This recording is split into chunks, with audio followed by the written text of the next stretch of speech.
ছুটে গিয়ে দেখে এখানেই তো জল দেখা যাচ্ছিল, কি হলো, কোথায় গেল জল?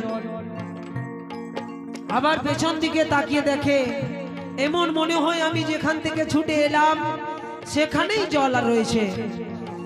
মা এভাবে একের পর এক 7 চক্কর লাগাবার পর যখন জলের কোনো সন্ধান পাওয়া গেল না, জল পেল না, তখন কোনো উপায় না দেখে আল্লাহর কাছে ফরিয়াদ করতে লাগলেন যে আল্লাহ পাক, একটু জলের কারণে আমার সন্তান মারা যাবে।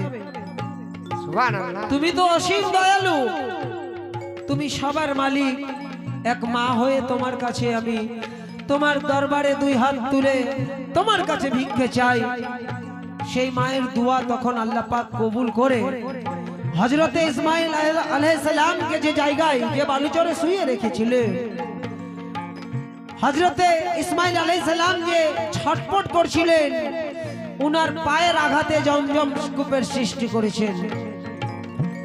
তাই বলেন লেখক, মায়ের দিলে রহম, মা হয় ইসমে আজম, মায়ের দুয়াতে হলো আবে জমজম।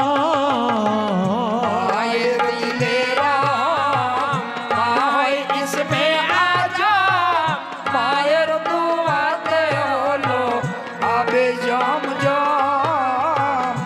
মায়ের দিলে রহম, মা হয় ইসমে আজম, মায়ের দুয়াতে হলো আবে জমজম। আলহামদুলিল্লাহ, দেখুন মা দরদি সন্তান, খুবই সুন্দর অপারেটর, খুবই সুন্দর মাইক চালাচ্ছে। ইনিও 20 টাকা মায়ের সাদকা দিলেন। আমিন। আল্লাহ পাক সকলকে বাবা মায়ের সেবা করার তৌফিক দান করুক, বাবা মাকে ভালো রাখুক, সুখে রাখুক। শুকরিয়া আদা করি আর এই কথা বলি, মায়ের দুয়াতে হলো আবে জমজম।